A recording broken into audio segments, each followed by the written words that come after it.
Okay, I definitely have to get a new picture. Budget constraints, what can I say? Okay, I know you didn't need to hear that phrase, right?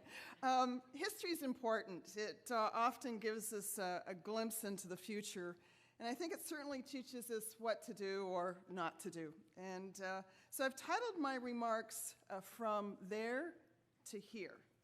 So where is there and where is here? One lesson I've learned over the years is that life is somewhat like a merry-go-round. You can almost guarantee that what goes around comes around again, although the landscape can change and the speed as well, but in my case, the gray hair just increases. So change is what you make of the circumstances, and change can also be that which you create. So in the from there to here, where is the there? So I'm going to take you back in time, and it's important to the context of what we're here today about. And I'm going to take you a little further back than the 90s, so bear with me. Post-World War Ontario. Okay, that's a little further back. But responsibilities then between the province and municipal governments were really quite entangled. And we do have to go back there. At some point, municipal governments, long before I think even I was born, had access to income tax. So things moved along in the post-war era. And in fact, cost-share arrangements, even then, were complicated. They overlapped, functional responsibilities, et cetera. Municipal governments then paid 20% of the welfare benefits. So municipal operating grants were mainly about roads. Education was part of the municipal tax bill. They were set by school boards. Police budgets were not part of any council's budget. They were also on the tax bill. And transparency and accountability were not part of the lexicon of the 80s. And the funding arrangements then were, as I said, overly complex and arcane. And it became apparent through various economic downturns and recessions that funding even a portion of social services through the property tax base was problematic, as municipal governments were raiding reserve funds and diverting capital funds to pay for benefits. So then, at that point, the property tax system was the main source of revenue for municipal governments, and the assessment base was not province-wide at that point.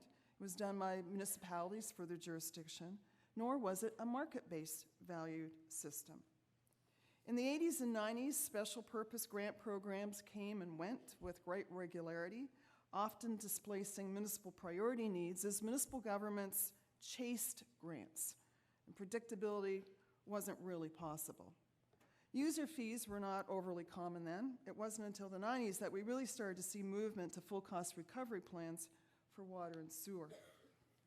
In the late 80s, the municipal sector pushed for disentanglement, the goal being to essentially shift the costs of social assistance and that it be paid totally by the province. Income redistribution programs lined up with income tax revenue. The government of the day balked at the idea, primarily because it cost about $800 million then. Seems cheap now.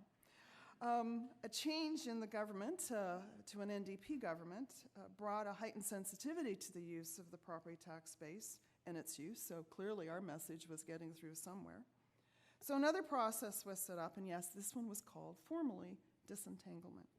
Its work was guided by the need for fiscal neutrality in light of the fiscal decline that was underway at the province. And that process ended up with a report, often referred to as the Hopcroft Report. Is anyone here from London? Okay. You know who Hopcroft is, right? So Grant Hopcroft at that point was a past president of AMO and then the deputy mayor of London. He's now the director of intergovernmental affairs for the city and actually is my secretary-treasurer, so I will be very kind to him today. There was a tentative agreement reached with the government then that basically proposed to exchange the social service costs for greater municipal responsibility for roads. Or put another way, reduced grants for roads would be the offset for removing the social costs from the property tax base.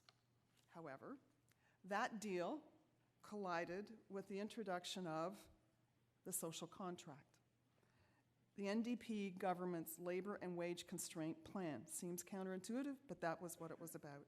So the social contract put an onus on public servants in the broader public sector, including the MUSH sector, municipalities, universities, schools, and hospitals, to give back to the employer. So disentanglement was not going to get delivered against that backdrop, and the deal fell through. Are you still on that merry-go-round with me? Enter the Tory government, who set up the Who Does What panel. It was headed by David Crombie, former Toronto mayor and a former MP. His panel was populated by some pretty prominent municipal elected officials of the day. I'm not going to give you the list. Some of them are still around. The panel's mandate was to look at who does what. It was one of those reviews that was really quite clearly titled. And to look at the complete range of human and property services, their funding and delivery. From our perspective, its guiding principle was simple: pay for say and say for pay. So where should things align?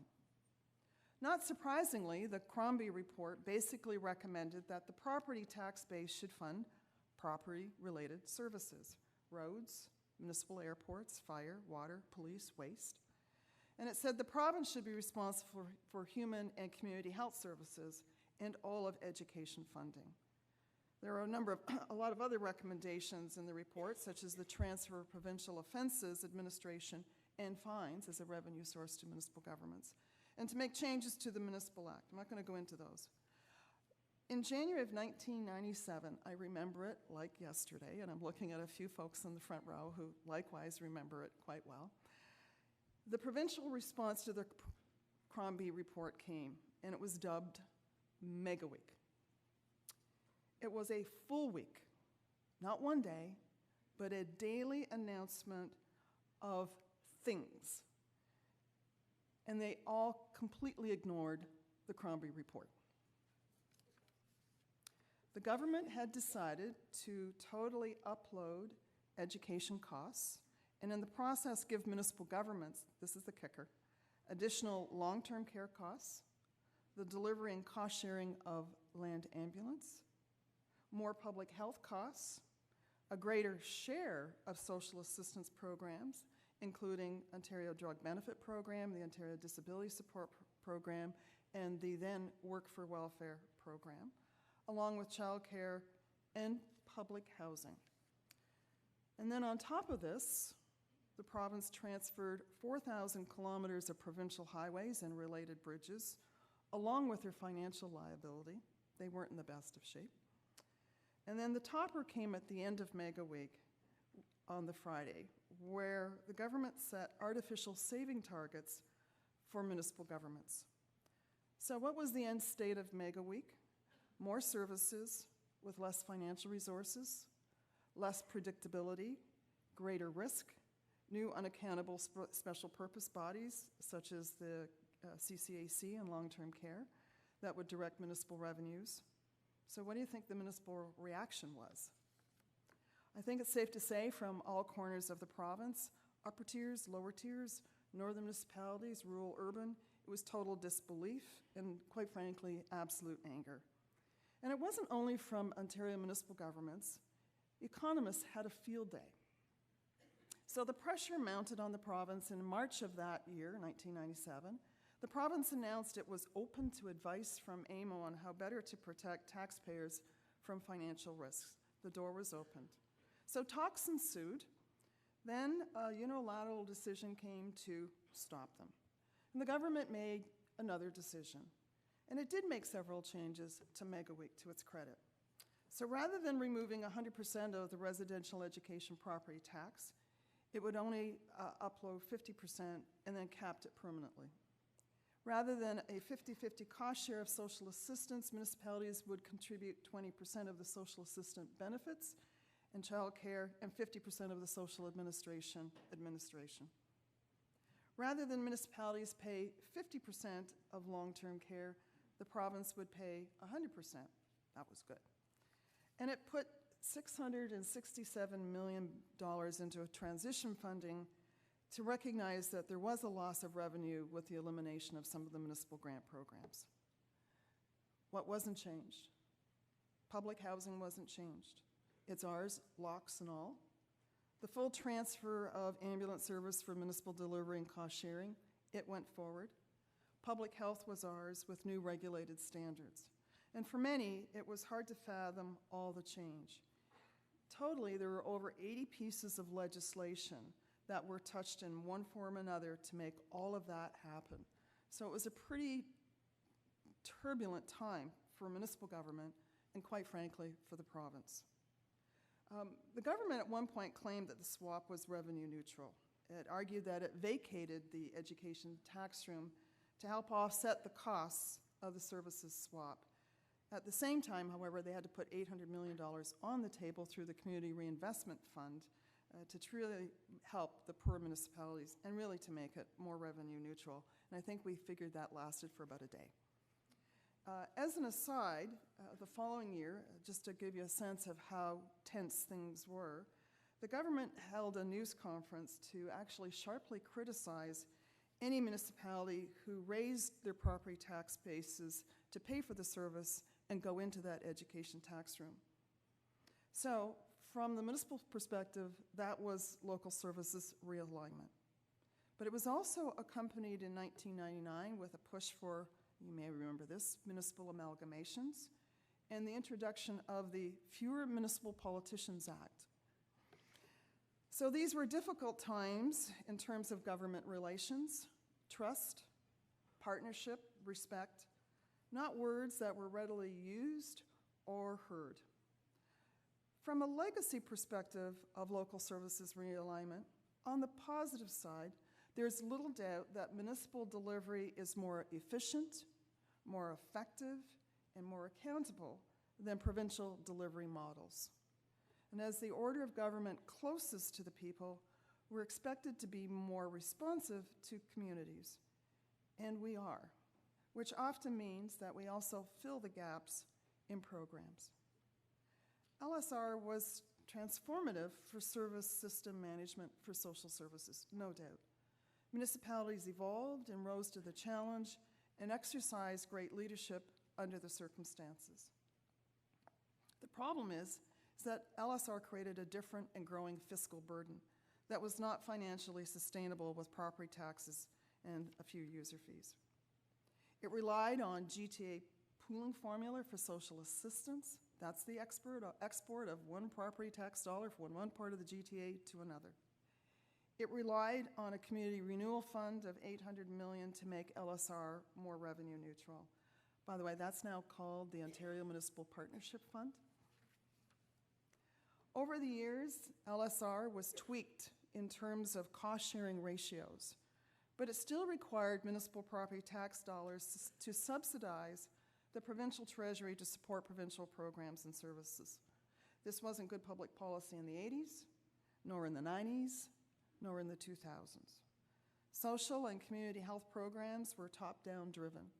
Flexibility was almost non-existent. One size fits all became a common phrase. So LSR did teach us in the municipal sector to be on guard for downloads, side loads, and I think downloads by stealth was a phrase of the time as well. The sector learned a lot about data, its integrity and portability. I think on some files, our best friend was the Provincial Auditor General, at least on the ambulance file. So Local Services Realignment brought tension and frustration. For municipal governments, it was the rub between governing as a duly elected body and being seen by the province, the government of the day, as a delivery agent with regulated programs and standards. So another change in government brought the municipal sector a new opportunity. After about 18 months of heavy, sustained lobbying focused on AMO's $3 billion GAP campaign, we landed a process in 2005 called the Provincial Municipal Fiscal and Service Delivery Review. We are now allowed to call it the upload, okay? So why? Here's two figures. In 2003, all the social and community health programs on the property tax base totaled about $3.2 billion. By 2005, those costs had risen to $3.9 billion on the property tax base. So I think we made our point about sustainability of this. So after several years of intensive work at a provincial municipal table, and by the way, a couple years, there was a provincial election and a municipal election. That elongated the time of the work. But we did ink an agreement in 2008, and it took the fiscal and service delivery relationship into a much better framework. Much better. Not perfect, but much, much better. That's the topic of the next session. And I'm not going to delve into it, but as the colleagues that are on the next session would appreciate, I can't resist a comment or two. So, first comment. Policy decisions, good or not so good, demand good implementation. In fact, good implementation can improve any policy decision. Over the years, I think the province and the municipal sector, particularly on the human services file, have a better sense of how to share, how to look and address flexibility and diversity. The talk has moved from inputs and outputs to outcomes. Local is where outcomes start and end, and where true integration can occur. So, in closing, I hope I have not made you terribly dizzy as a result of this historical merry-go-round. Some would say hysterical, too. And I would also like to point out that I think we're still on it in some way. The fiscal arrangement with the upload of social program costs is much, much better. We still have concerns about the financial liability of housing that has not been addressed.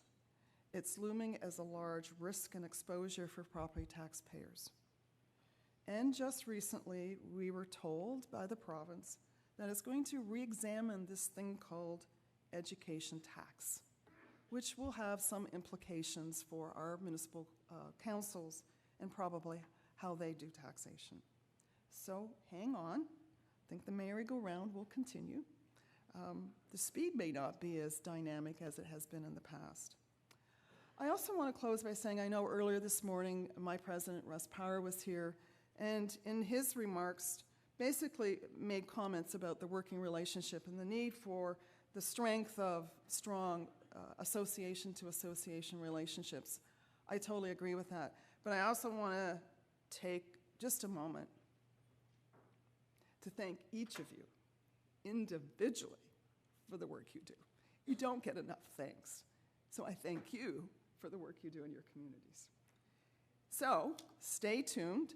I think you're going to learn a lot in the next session about the path forward and the future, because you're all part of it. Thank you very much.